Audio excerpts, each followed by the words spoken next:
Changmino stands by the panoramic window of his office, looking out over the city at night. Below, the lights of cars crawl and neon signs flash. He has everything money can buy: a spacious apartment in the most prestigious neighborhood, expensive cars in the underground garage, respect and fear in certain circles. But in the vast living room behind him, a perfect, sterile silence reigns, a silence that oppresses in the evenings. He's almost 40, and this milestone anniversary is palpable in the air, like the approach of a thunderstorm. He doesn't want things. He wants tiny sneakers in the hallway, someone noisily getting ready for school in the mornings, someone waiting for him at home. But women flee. It's become a sad pattern. First, admiration, lavish courtship, expensive gifts. Then, cautious questions about his business. He never lies outright. He talks about logistics, about negotiations, about a family business with a complex structure. That usually suffices, for a while. But sooner or later, something happens. An overly wary look from his security guards, a phone conversation that's too loud in his presence, the overheard respectful boss from one of his subordinates. And then, first fear appears in the woman's eyes, then alienation, and finally, cold determination. They leave, quietly or scandalously, but they leave. He stopped being angry. He's simply tired. His business is a part of him, an extension of his will and character. To renounce it is to destroy oneself, a vicious circle. The door to the office opens without knocking. The only person who can afford it is Mr. Kim. He's 10 years older than Mino, with a face that rarely shows emotion, and an unfailingly impeccable politeness. He's been working for Mino for almost 15 years, ever since it was just a small office in a remote neighborhood. He's more than just an assistant. He's perhaps the only one who truly knows Mino. "Did you call me, boss?" "Just sit down, Kim-san." Mino moves away from the window and sinks into a leather chair. It's especially quiet today. Mr. Kim nods, taking his usual seat across from him. He waits. He knows how to wait better than anyone. "The woman, the one from the exhibition," Mino begins, waving his hand helplessly. "It's all over. She found out what I'm doing, or rather, she guessed. She left yesterday, even forgot her purse." "I'm sorry," Kim says dryly. His sympathy is never saccharine,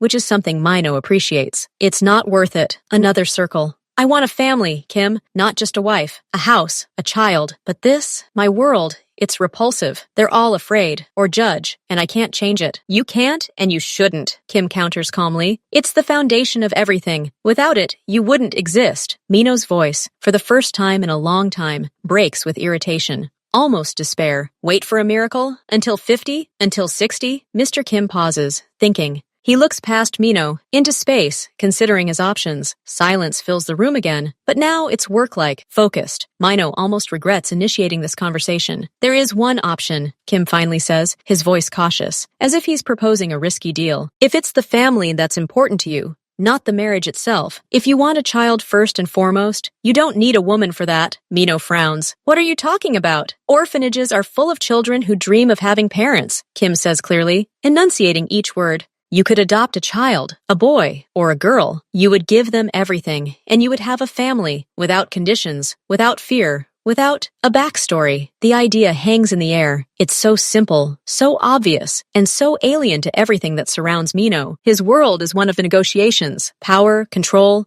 complex schemes. But here there's a direct, almost childish simplicity. Want a child? Go and take the one who needs one most. Mino slowly leans back in his chair. His whole body seems to go numb. A thought, launched like a satellite, begins its quiet, inexorable work. A child, not hypothetical, not future, but real. Who is here right now? Who is waiting? His own son, or a daughter. He had always, in his deepest dreams, imagined a daughter. A little girl with big eyes, to whom he could give dresses and protect from the whole world. The image he had hidden somewhere deep suddenly bursts forth, bright and vivid. The silence in the office changes. It's no longer oppressive. It rings like a taut string. Mino sees before him not the walls of the office, but a different picture, himself holding a little girl's hand, buying her ice cream, listening to her laughter. His heart beats unusually loudly. "A girl!" he suddenly says out loud, and his own voice sounds strange to him, full of a new confidence that even he himself doesn't understand. "I want to adopt a girl." He looks up at Kim, his entire being, a moment ago filled with tired apathy, now radiates an almost physical energy. "Right now, boss, maybe we should prepare the documents first. Learn the procedure," Kim begins, but Mino is already throwing his coat over his shoulders as he walks. "The paperwork will be done later." His voice brooks no argument. It carries that same tone that makes competitors tremble. But now there's no threat in it.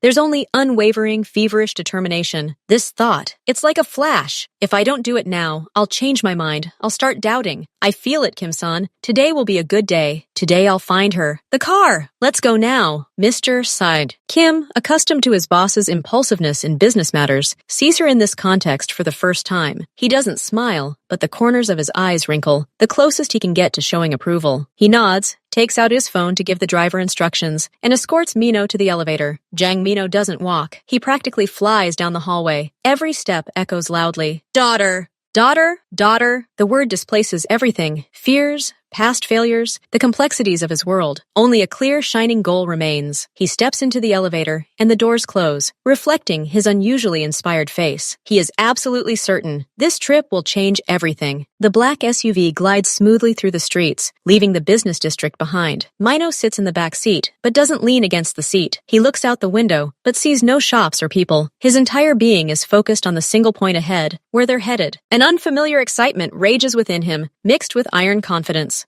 Today, he thinks, and the thought sounds like an axiom. Today, everything will work out. He doesn't make plans, as he usually does. He simply believes. He believes with the same intensity with which he once believed in the success of his first risky venture. This feeling is familiar. It foretells certain victory. He mentally runs through the possible scenarios. He enters the room, and a small, dark-haired girl with bows runs up to him. No, she stands modestly to the side, and he notices her intelligent eyes first. Images follow one another, blurry and bright. He is absolutely certain it will be a girl. He always felt that he would have a daughter. Mr. Kim, sitting nearby, silently scrolls through something on his tablet, occasionally glancing at his boss. He sees Mino's fingers involuntarily tapping on his knee, his gaze focused somewhere in the distance. He doesn't ask unnecessary questions. He simply facilitates the process. The car turns onto a quieter street, then pulls through a gate. A large, but not gloomy, red brick building appears before them, with brightly colored shutters and a toy slide in the courtyard. It doesn't resemble the stereotypical image of an orphanage. There are no high walls or bars. They are greeted by the director, a friendly middle-aged woman.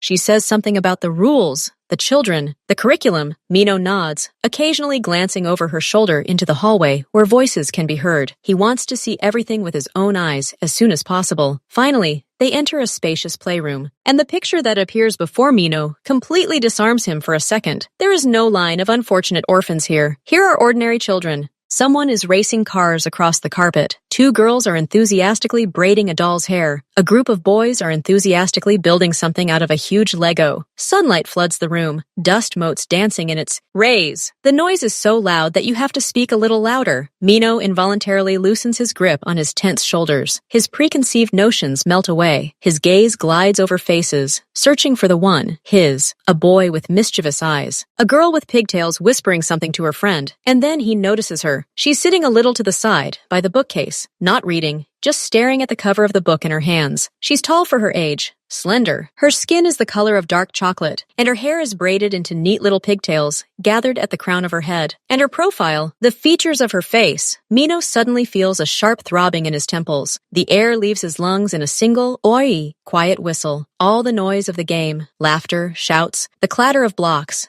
dims away, turning into a dull, distant rumble, as if from under thick water. He no longer sees the other children, only her. It's impossible. It's a dream, or a figment of an overheated imagination. But the longer he looks, the more a chilling bewilderment grips his body. The high cheekbones, the line of her brows, the shape of her lips, even the way she slightly purses her lips, deep in thought. Everything, absolutely everything screams of another person, of Diana. That same vulnerability in her lowered eyelashes, the same proud carriage of her head. The girl, a living, youthful version of the woman he once loved and lost many years ago. Time stands still for Mino. He stands rooted to the spot in the noisy room, feeling his palms grow cold and clammy, his forehead covered in a fine sheen of sweat. The director says something to him, turning and gesturing around the room, likely introducing the children. Mino sees her lips moving, but doesn't hear a single word. The sound doesn't reach his consciousness, blocked by the roaring waterfall of his own thoughts. Diana, how? Why here? Is this her daughter? But how then is she here? His logical chains break before they can form. The only thing that exists in reality now is the girl at the bookcase and the deafening, all-consuming shock that leaves the ground beneath his feet. He can hear his own heartbeat, loud, uneven, drowning out everything else. The director's lips are moving. Mr. Kim is whispering something in his ear, but it's just white noise, devoid of meaning. The world has narrowed to a tunnel, at the end of which sits this girl, a ghost girl, a girl incarnation. Feeling his gaze fixed on her, she slowly looks up, large, brown, with long lashes, and in them lies the same depth, the same mixture of reserve and curiosity that Diana once had. Their gazes meet. The girl doesn't smile. She tenses slightly, like a small, cautious animal, and looks away at the book in her hands. This gesture of complete vulnerability, yet without complaint, pierces Mino more accurately than any blade. Everything inside him screams that this is no accident. Mr. Chang? Are you okay? You look pale. The director's voice finally breaks through the cotton wool in his ears. Mino forces himself to blink. He takes a mechanical breath, trying to regain control. Yes, his voice was hoarse. He cleared his throat. It's okay, it's just... I saw her. That girl. By the bookcase. The director turns around. Ah, this is Alice. Alice, come here, please. Let me introduce you. The girl reluctantly moves away from her seat and approaches slowly. She doesn't make eye contact with the adults. Her gaze is downcast. She holds herself with dignity, but every line of her small body betrays the expectation of rejection, a habit of going unnoticed. Alice,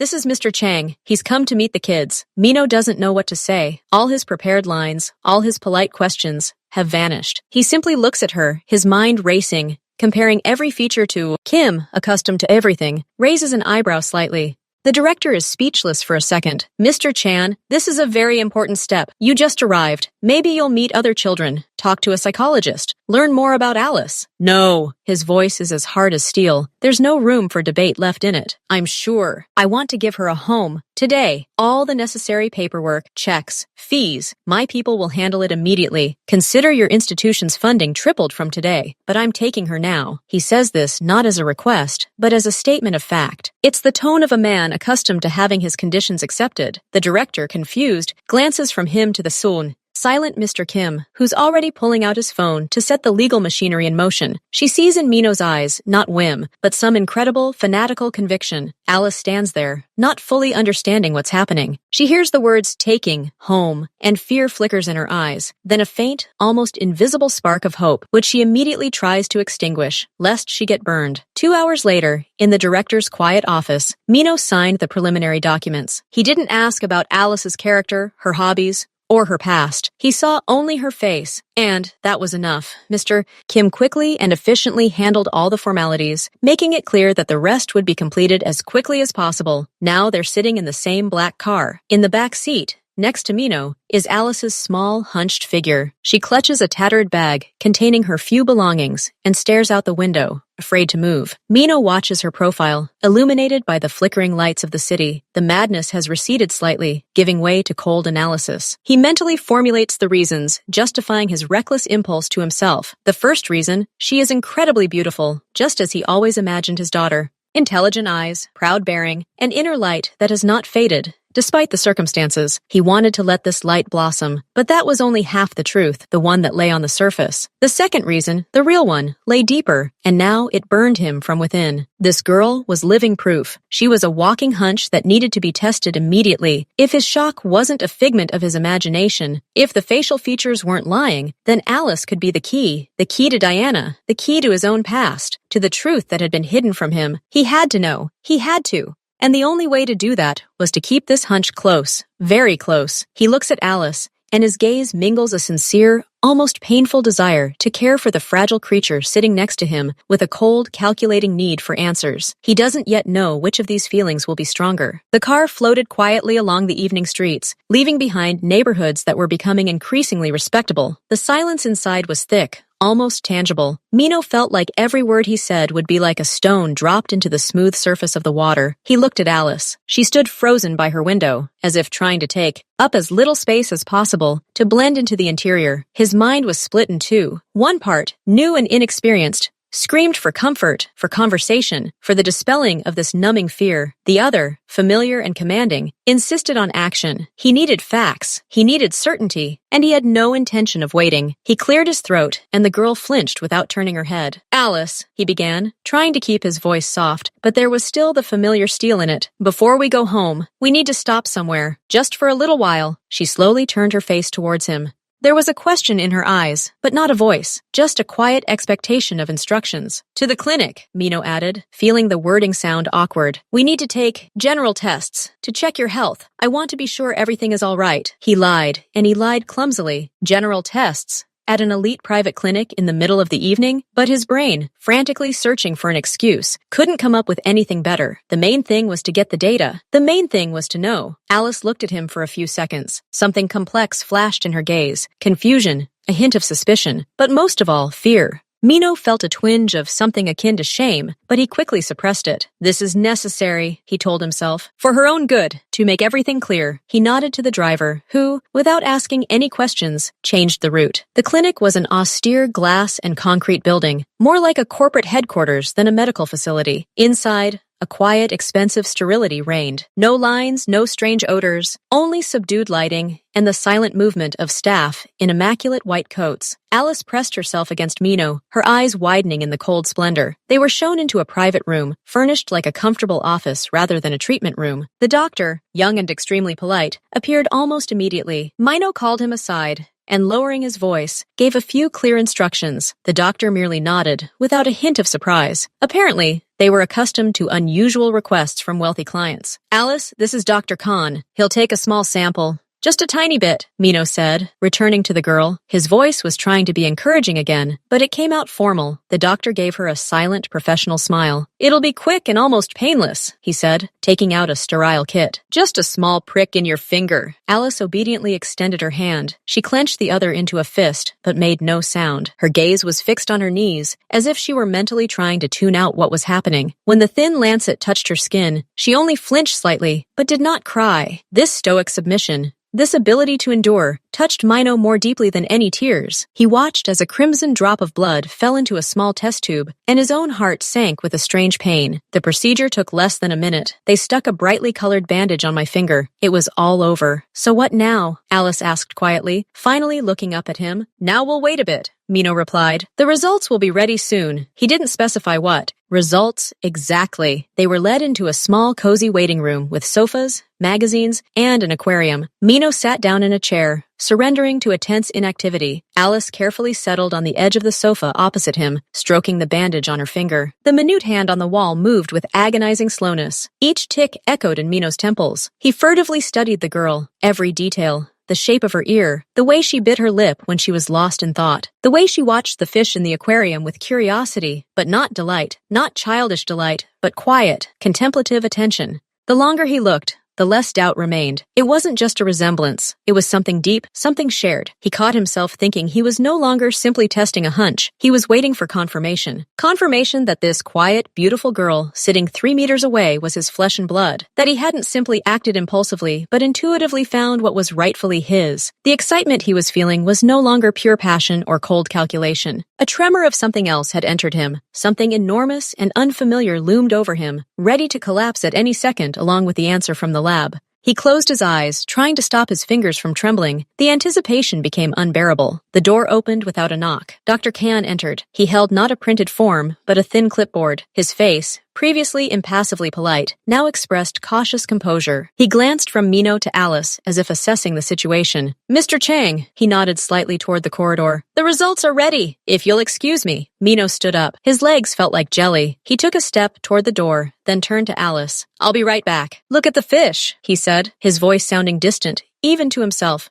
They stepped out into a neutral white corridor. Dr. Khan lifted his tablet. There were no long texts or diagnoses on the screen, just a few lines, numbers, and diagrams. Mino's gaze immediately fell on the center line. Probability of paternity, 99.99%. The numbers glowed on the matte screen. At first, they meant nothing. Just ink on glass. Then their meaning crashed down on him with all its irreversible gravitational force. He heard a dull thud somewhere near his solar plexus. The air stopped flowing into his lungs. Are you sure? He breathed, though the question was absurd. Clinics like these don't make mistakes. They sell confidence. He peered at the numbers, trying to find a flaw, but found only confirmation of what his subconscious had known from the first second in the game room. 99.99%. This isn't similar. This is his daughter. Everything around him swam for a moment. Sounds became muffled. And then, like a flash, fragments of memory flared in his mind. Diana, their last weeks together. She became withdrawn, distant. She often cried for no reason and brushed off his questions, citing fatigue and stress at work. Then, her sudden, brutal breakup. We come from different worlds, Mino. I have no future in your life. She said it with such icy determination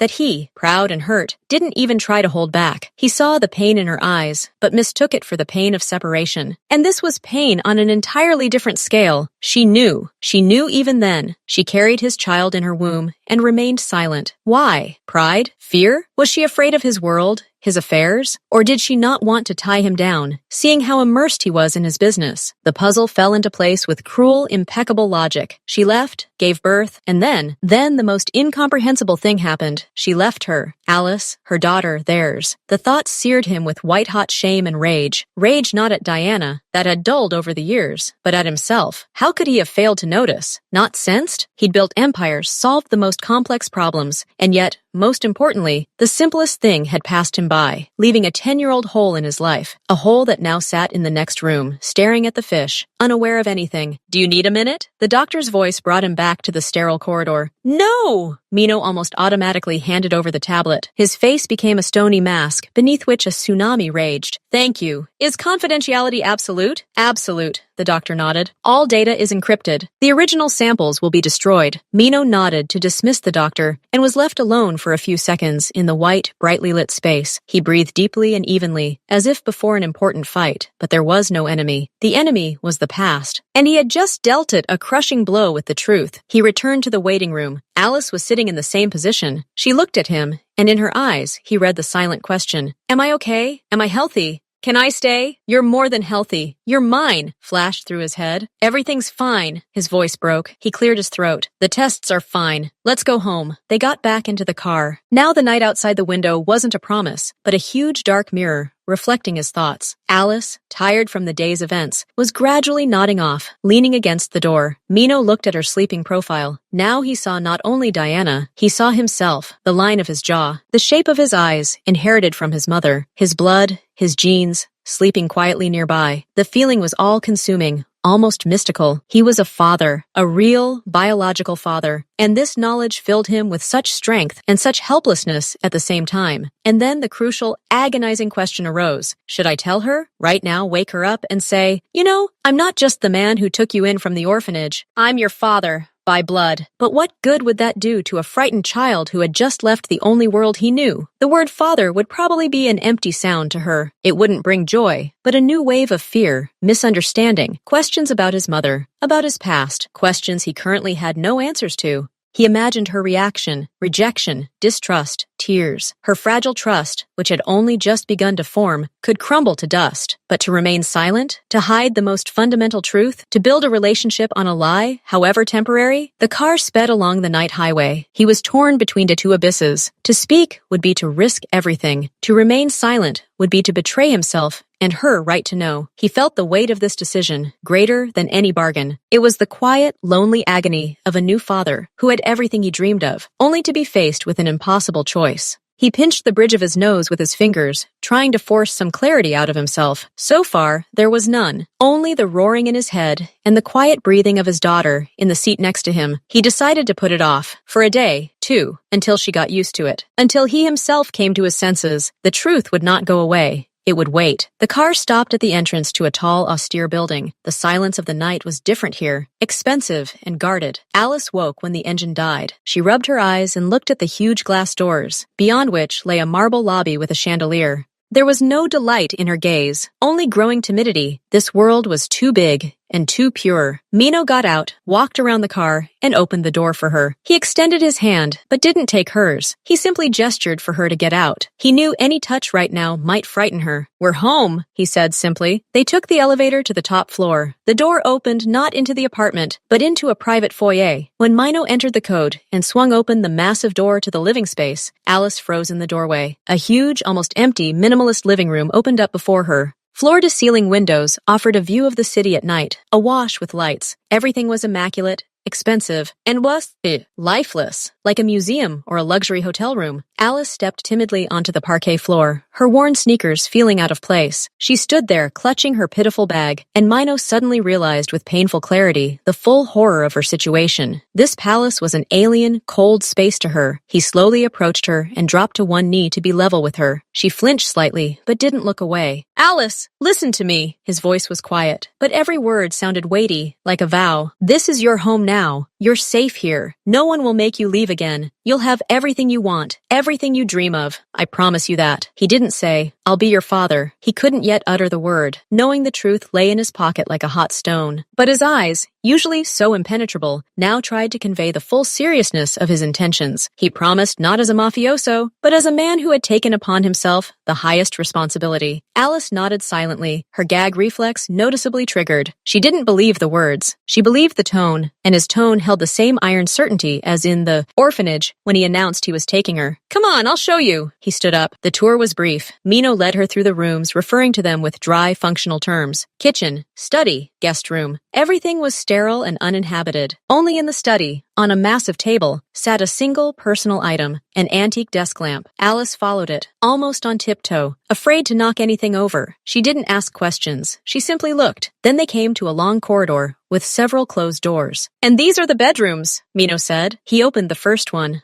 a large room with a huge bed and the same panoramic view. Empty. He opened the econisi for second one. Exactly the same. The third one. And then he stopped and looked at it. You can choose anyone. Absolutely anyone. And tomorrow, we'll start changing it. Alice looked at him, puzzled. Change it? Yes. So that it's yours. Unlike the others. We'll remove everything you don't like. We'll buy new furniture, wallpaper, a carpet, whatever you can think of. Do you want it pink or blue? Or with stars on the ceiling? He spoke, and for the first time in many years, he himself was imagining something concrete, not abstract, not interior, but a room for my daughter. For the first time, something other than fear flickered in Alice's eyes, a spark of lively curiosity, mixed with distrust. Any? She whispered. Any. And we'll turn it into a princess's bedroom, or a pianist's, or an artist's, whatever you want. He approached the last door at the end of the corridor. It faced east, and he knew that was where the sun would shine first in the morning. The room was slightly smaller than the others, but cozier, with a bay window like a small tower. This one, for example, he said, throwing the door open. The sun shines here in the morning. Alice stepped carefully over the threshold. She approached the bay window and pressed her forehead to the cool glass, looking out at the dark city below. Then she turned, examining the empty walls. Images of the possible miracle she had just been promised were already flashing through her mind. She nodded almost silently. This one. It was her first independent decision in the new house. Small, but her own. Mino felt a strange surge of warmth in his chest. Excellent. Then we'll start tomorrow. In the meantime, here's your room. The bathroom is over there. The towels are new. If you need anything, come out and call. I'll be in the office. He wanted to add, don't be afraid, but he didn't. He gave her space and a promise that now, after the test results, meant 1,000 times more to him. He walked out, quietly closing the door, leaving her alone to take in the thought that this piece of a vast alien world was now hers. And he went into his office, facing the city at night, to finally let the trembling in his hands escape and think about how to build a bridge across the chasm between them, knowing what only he knew. The first night passed in absolute silence. Mino, accustomed to sleeping lightly and hearing every creak in the house, woke several times from the complete silence. He went out into the hallway and listened at her door. Not a sound. This obedience, devoid of childish spontaneity, cut him more sharply than any disobedience. Wash and get dressed. Breakfast is in half an hour, he said, trying to sound neutral, and left, giving her space. A strange aroma permeated the kitchen. Mino's personal chef, who had received strict instructions from Mr. Kim that morning, had prepared no ordinary scrambled eggs or sandwich. On the table sat fluffy, golden pancakes, a plate of sliced seasonal fruit, syrup in an elegant decanter, and whipped cream. A simple, yet perfectly executed meal that a child would love. When Alice emerged, she was wearing the same clothes. She sat in the chair he showed her, her back straight. Her eyes slid over the abundance on the table but didn't light up. She waited. Eat whatever you want, Mino said, pouring himself coffee. She carefully placed one pancake on her plate, skipping the fruit and cream. She broke off a tiny piece with her fork and brought it to her mouth. And then it happened. Her eyes, always so reserved, suddenly widened unnaturally. She froze with the piece of food in her mouth, not chewing. Then her eyelids began to flutter, her lips pressed together, and large, heavy tears began to roll down her cheeks, one after another. They fell straight onto the plate, unaccompanied by sobs or sobs, just a silent, bitter flow. Mino was stunned. Panic, sharp and helpless, squeezed his throat. What is it? What's wrong? It's not tasty? He said quickly. Alice shook her head, unable to utter a word. She tried to swallow the lump in her throat, wiping away the tears with the back of her hand, but they kept flowing. Then what? His voice softened. He pushed his cup away. It's tasty, she finally managed, her voice full of shame for those tears. It's just Really tasty. I don't remember. Like this. She didn't finish, but he understood everything. It wasn't a whim. It was a reaction to kindness, embodied in taste, to simple, home-cooked food, prepared with care. For her, it wasn't breakfast, but proof of the reality of what was happening, and it was so vivid that it broke down all her defenses. Mino stood up, went to the sink, poured a glass of water, and placed it in front of her. Drink. It's okay to cry. He sat back down and began eating his pancake in silence, giving her time. He felt like a clumsy giant who had accidentally crushed something fragile. Gradually, the tears dried up. She cried to the end, drank the water, and even,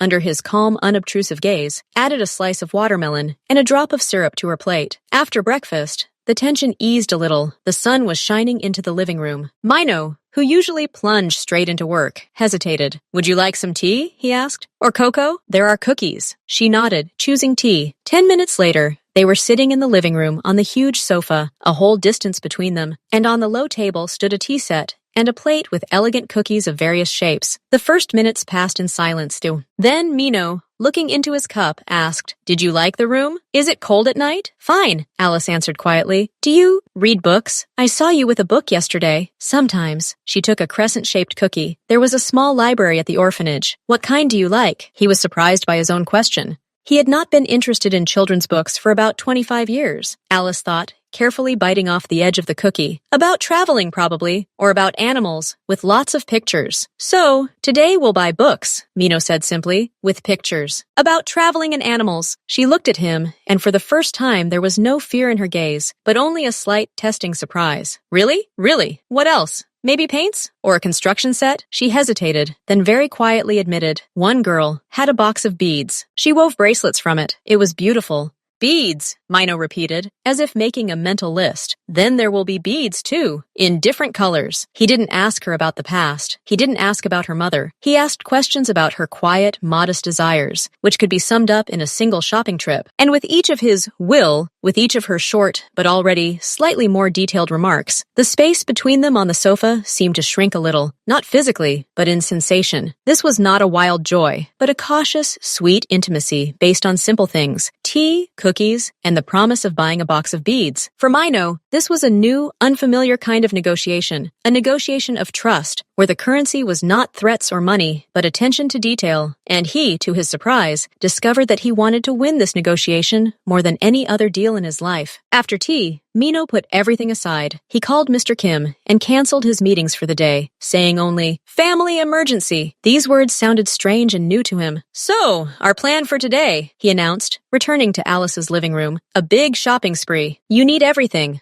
Clothes, shoes, outerwear. Then we'll stop by the store for furniture and things for your room. And as I prove it, books and beads." Alice listened, her eyes wide. The entire list seemed overwhelming. At the orphanage, new things were handed out as needed, usually simple and the same for everyone. The idea of choosing something herself, especially in such quantities, was overwhelming. The first stop was a children's boutique in the most expensive shopping center. The store was empty, except for the staff. Mino had taken care of privacy in advance. The shelves were overflowing with bright, beautiful clothes. A smiling saleswoman tried to approach Alice, but she shied away behind Mino. "Let's do it ourselves," Mino stopped him dryly. He went to the rack with dresses and took down one, a soft blue one with embroidery on the collar. "How do you like this?" Alice touched the fabric with her fingertips, as if checking if it was real. "It's beautiful," she whispered. "Try it on." He took her to the fitting room, leaving a whole stack of selected clothes by the door. Jeans, blouses, sweaters, skirts. After a while, the curtain opened slightly. Alice came out in a blue dress. It fit her perfectly, emphasizing her slenderness. She twirled uncertainly in front of the mirror, catching her reflection. And then it happened. The corners of her lips twitched and slowly crept upward. A small, shy, but completely sincere smile lit up her face. She saw in the mirror not just a girl in new clothes, but a beautiful girl, a princess, as Mino promised. He froze, watching this transformation. That smile was his first real victory. It was worth more than any successfully concluded deal. "We'll take it," he said, his voice slightly hoarse. And this yes." He pointed at the piles of clothes she hadn't even tried on yet. "Whatever you like." Over the next couple of hours, Alice gradually thawed. She began to cautiously offer opinions. "This red one is too bright. Can I have this sweater?" Mino merely nodded, and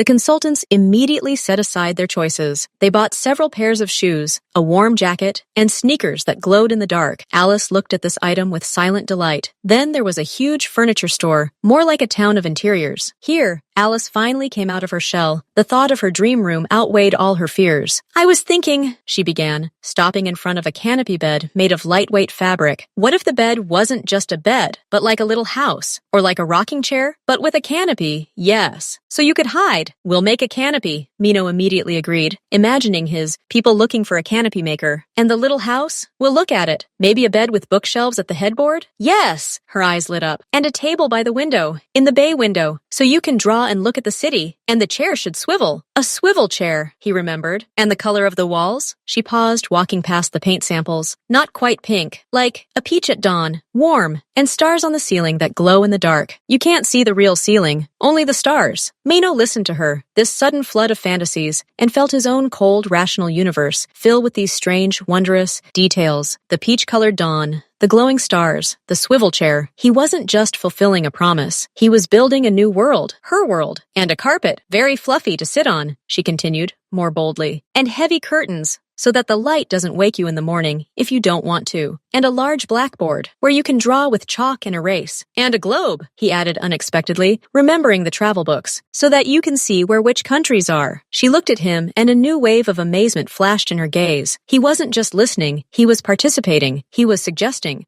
"Yes," she said, and her voice sounded firmer. A large globe. They spent more than 2 hours in the store, compiling a list that grew by leaps and bounds. Mino wasn't thinking about cost. He was thinking about how tomorrow, pieces of their shared, newly imagined universe would begin to be delivered into this empty room. And for the first time in years, his future, not the month or year ahead in a business plan, but tomorrow, the day after, was envisioned not in numbers and contracts, but in the peach-colored walls and the glowing stars on the ceiling. That evening was different. The apartment, usually silent, was now filled with a quiet hum. Workers had begun preparing Alice's room. Somewhere in the closet they were putting away new clothes, and in the kitchen the cook was preparing dinner. New, more childish recipes, but the main sound Mino heard was different. It was the sound of her voice. It became a little louder, more frequent. She asked questions. "When will the carpet be delivered? Can we paint the walls tomorrow?" Her intonations were no longer just timid. There was anticipation. They dined at the same table. Alice was no longer crying, but she ate with such concentrated pleasure that it spoke volumes. Then she showed him how she'd woven a simple beaded bracelet on wire bought right there at the craft store. Her fingers, so unsure that morning, now deftly handled the tiny beads. "Look!" She handed him a blue and silver strip. It worked. Mino took the bracelet. It was uneven.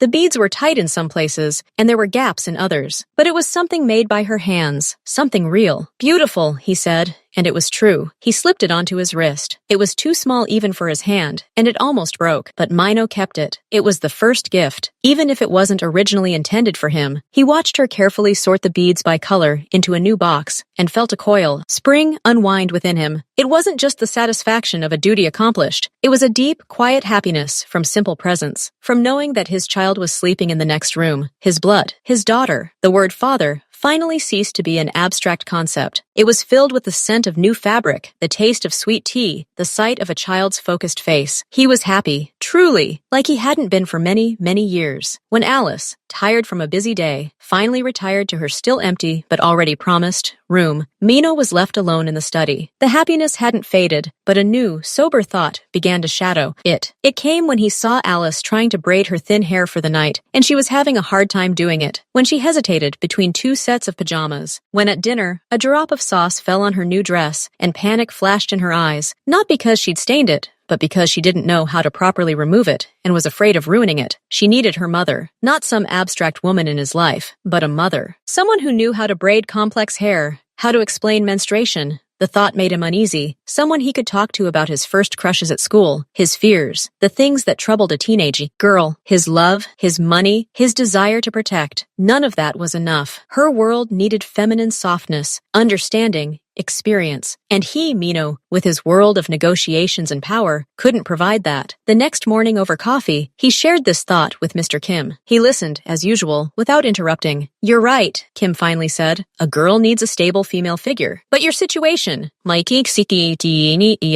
complicates the search. Regular dating, apps. The risk is too great that a woman will be interested not in you, but in your status, or, upon learning the truth, will be frightened. You need a way to weed out the unnecessary from the very beginning, Mino asked, sipping his coffee. Mr. Kim tilted his head slightly. There's this unusual place. It's called Silent Dialogue. It's a cafe where they literally hold blind dates. People communicate in complete darkness. No age, no appearance, no social status, just voice, intelligence, values. At the end of the meeting, they turn on the lights. That's how they see the person they've already spent an hour talking with. The idea struck Mino as strange, almost absurd. Sitting in the dark with a stranger? But the more he thought about it, the more sense it made. In the darkness, his usual commanding posture wouldn't give him away, nor would his money or reputation. There would be only him, and his story, and his desire to find Alice's mother. It was the perfect filter. Do they talk about important things? Mino clarified. According to reviews, yes. The organizers select people who are looking for serious relationships, not casual encounters. They talk about life, values, and family plans. Mino thought, looking at the door to the hallway, where Alice would soon wake up. He imagined her in a year, in 5 years. She would need support he couldn't provide alone. Sign me up, he said firmly, for the nearest possible time. The decision was made instantly, just like the one to go to the orphanage. But this time, it wasn't driven by impulsive hope, but by a cold, paternal calculation. The thought that Alice might grow up never knowing a mother's affection because he was putting it off for later terrified him more than any threat he'd made in the negotiations.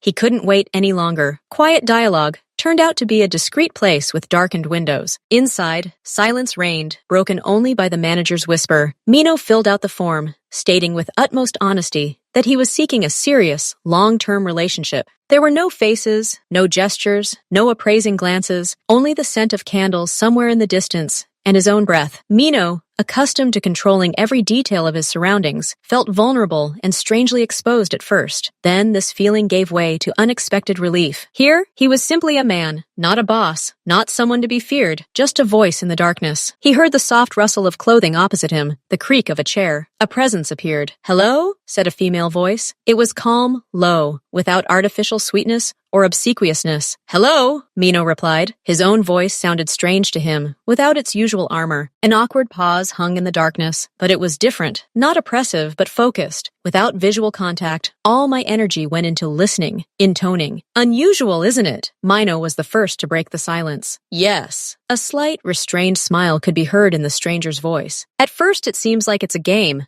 but then you realize it's more honest than usual. Why? Because you can't hide behind a smile or a pretty dress. All that remains is what's inside. Thoughts, words. It's frighteningly honest." Her words hit the mark. That's exactly what he wanted. Honesty. He took a deep breath. "Then let's start with the main thing. Why are you here?" he asked, using the direct approach he was accustomed to in business. The stranger didn't answer right away. He heard her sip from a glass of water. "I'm tired of superficiality," she said finally. Her voice acquired a light but firm tone. "From dates where everything is decided by a photo in an app or the make of a car, I want to find a person, not a picture. A person with whom I can build something real. A family. I think at my age, there's no time for games anymore." "How old are you?" he asked, probably breaking the rules. But it was important to him. 36. "And you?" "I'll be 40 soon," Mino answered. And strangely, in the darkness, this number sounded not like a sentence, but simply like a fact. "And I agree. I'm not interested in games either. I have a family, or rather, its basis." He paused deliberately, testing her reaction. In the darkness, there was only silence. "Tell me," she said softly, without judgment, without greedy curiosity. "I have a daughter. She is 10 years old. I became her guardian recently." He did not say adopted, and certainly did not say, "I am her biological father." That was too much for now. "It is a great responsibility," the stranger said. There was not a drop of false affection in her voice. There was seriousness, even respect. "What made you take such a step?" "The desire to have a family," Mino answered honestly. "I realized that I can give a child a home, care, a future, and she gives me meaning, more than I could have imagined." "Is she happy with you?" The question caught him off guard, with its simplicity and insight. "I'm trying. At first I was afraid. Now, she's starting to smile. She's asking me to buy a globe and beads for weaving." He didn't notice how his own voice softened, became warmer. In the darkness, it was especially clear. "You're a good father," the stranger said quietly. "It's palpable. Many men can't find the words to express themselves even to their own children. And you? Do you want children? He turned the conversation to her. Very much. Her answer was immediate and firm. But not just to have them, to raise them, to be a mother, to pass on something beyond just genes, to love, to support, to be strict sometimes, to create a home where it's warm and safe. That seems to me the most important thing in life. His heart sank. Her words sounded like an echo of his own thoughts, spoken in a different, softer voice. Their desires, their goals, were surprisingly aligned. They had both moved beyond the stage of seeking distractions. Both were looking at the same point on the horizon, a solid, real family hearth. Aren't you afraid, he asked, that the man you meet already has a child? Like my daughter? No, she answered without hesitation. If he's a good father to his child, it means he's capable of responsibility and love. That's actually a plus. It proves he's not selfish. In the darkness, Mino exhaled slowly. He hadn't expected such clarity, such maturity. This conversation in complete darkness had been the most enlightening and honest thing he'd experienced in years. He even briefly recounted how Alice had cried over a delicious breakfast and how it had shaken him. The stranger listened, and in her silence, he heard understanding, not judgment. When the administrator quietly warned them that there were 5 minutes left until the end of the meeting, they both fell silent, surprised by how quickly the time had flown. The warning about the end of the date made Mino's stomach clench. The conversation had been surprisingly easy, but the most important thing remained unsaid. He felt he had to go further. If this was truly the man he could build a future with, she needed to know more. Not everything, but more. You mentioned family, home, he began, his voice even more serious in the darkness. I want to be completely honest with you. My daughter, Alice, I adopted her from an orphanage a few days ago. He paused, listening. No sigh, no movement. Only attentive silence. It was an impulsive move. I saw her and knew I couldn't leave without her. But there's one detail, he swallowed,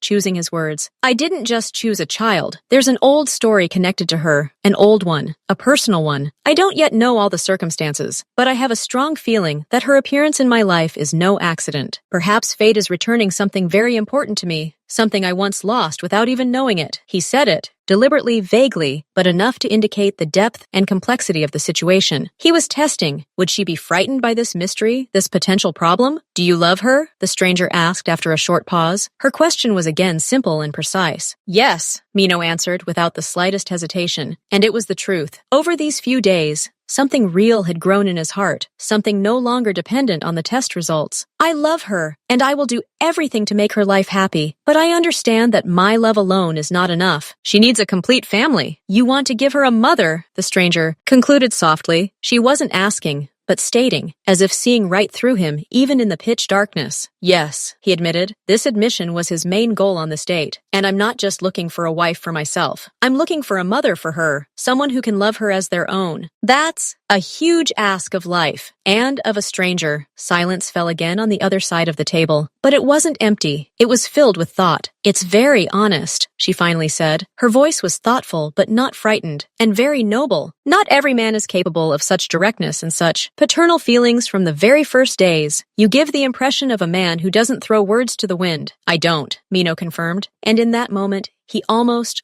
imagined how their life could have turned out as a threesome. Almost. It's time, the administrator's voice said quietly somewhere in the distance. The lights will be turned on now. Please get ready. Mino tensed involuntarily. A moment of pure uncertainty. Now the last barrier would disappear. He would see the woman whose voice and thoughts had touched him so unexpectedly deeply. He mentally prepared himself for any scenario. A pleasant but unfamiliar woman. Someone who would either disappoint his expectations, or conversely, exceed them. There was a slight click. The light didn't flare suddenly, but gradually grew. But to eyes accustomed to absolute darkness, it was blinding. Mino closed his eyes, blinked several times, shielding them with his hand. Gradually, the spots before his eyes began to dissipate. He lowered his hand and shifted his gaze to the opposite side of the table. At first, he saw only a silhouette, feminine shoulders, dark hair pulled back into an elegant yet simple updo. Then details became clearer. The line of a cheek, the arch of an eyebrow, a mole at the corner of her mouth. His heart stopped. It literally froze in his chest, and then lurched forward with such force that his ears began ringing. The blood drained from his face,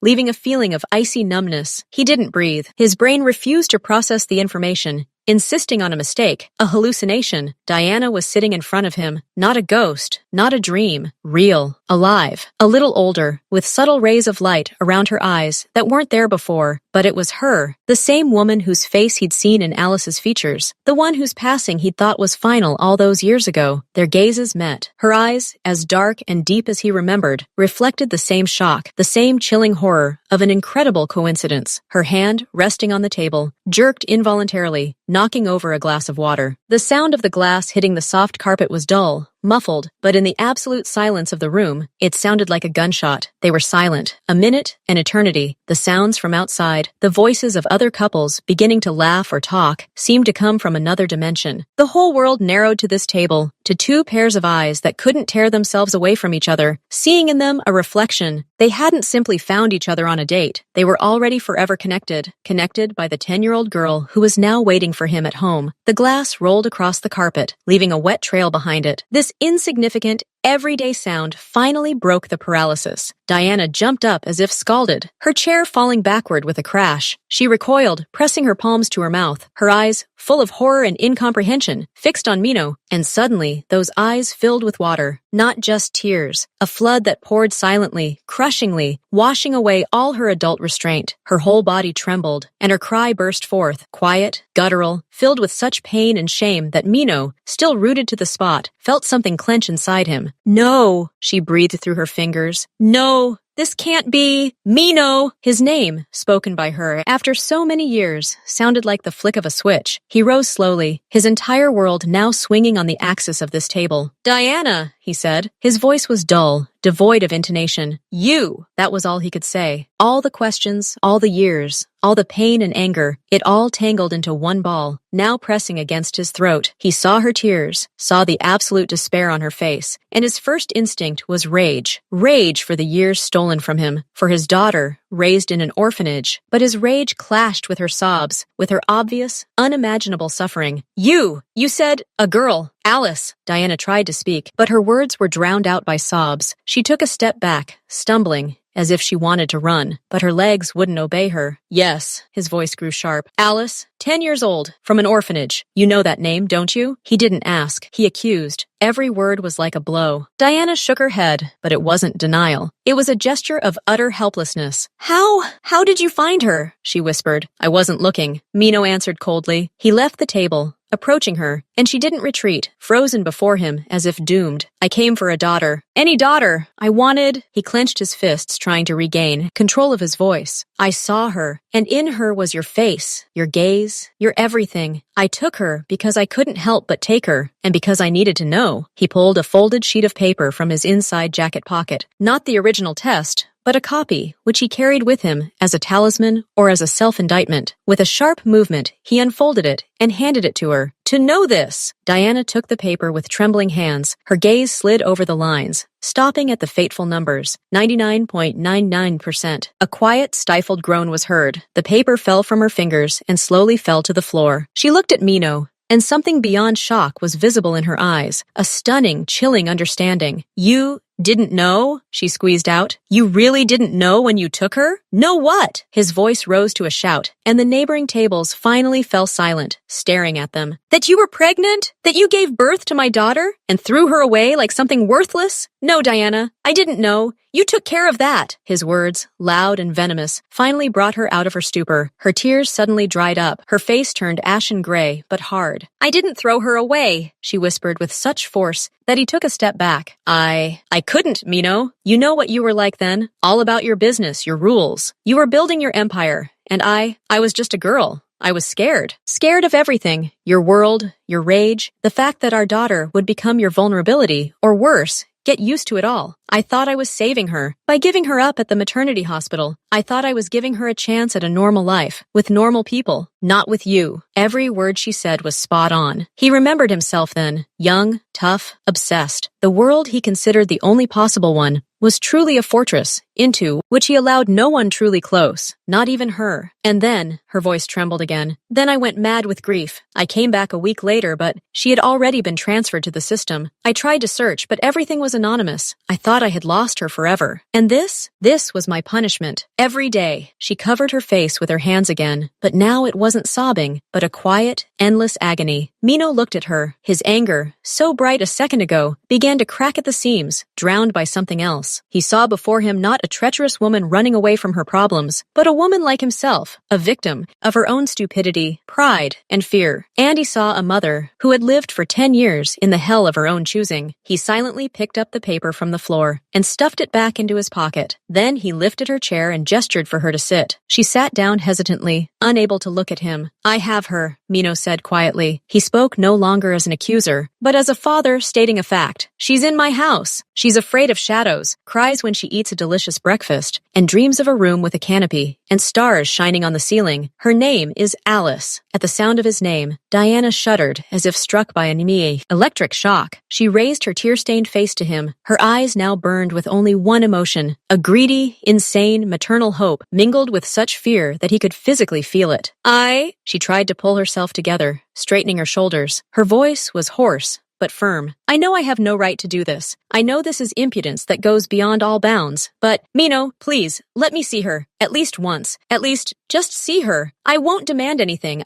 I need to know that she's okay. That she's alive. That she's smiling, she begged. Not like the proud Diana of his past, but like a broken woman begging for alms, a glimpse of her own child. And there was no guile in this request. Only the naked, inverted truth. Mino considered this. His mind screamed of danger, of potential pain for Alice, of confusion. But his heart saw something else. It saw Alice secretly looking at photographs of other children with their mothers. It heard her timid question from yesterday, and where is my mother? And it saw the face of this woman before him, her mother's face, tormented by decades of remorse. He hadn't forgiven her. Not yet. Perhaps he never would completely, but he was thinking about Alice. She doesn't know who I am yet, he said quietly. I didn't tell her I was her father by blood. I was afraid to scare her. Now she'll have to know everything at once, and it will be a shock. I'll do whatever you say, Diana responded instantly. I'll just be a guest, an observer. You're in charge. Always. The last two words sounded like a vow. They both understood that the balance of power had changed forever. He was the father, taking responsibility. She was the supplicant. Mino looked at her with a long, heavy gaze, weighing the risks. Then he nodded, once, sharply. Okay, let's go, now. But remember, one wrong move, one ill-timed tear, and you'll never see her again. He wasn't threatening. He was making a statement. She nodded, quickly wiping her face, trying to compose herself. She was shaking, but there was a purposefulness in her movements that hadn't been there a moment ago.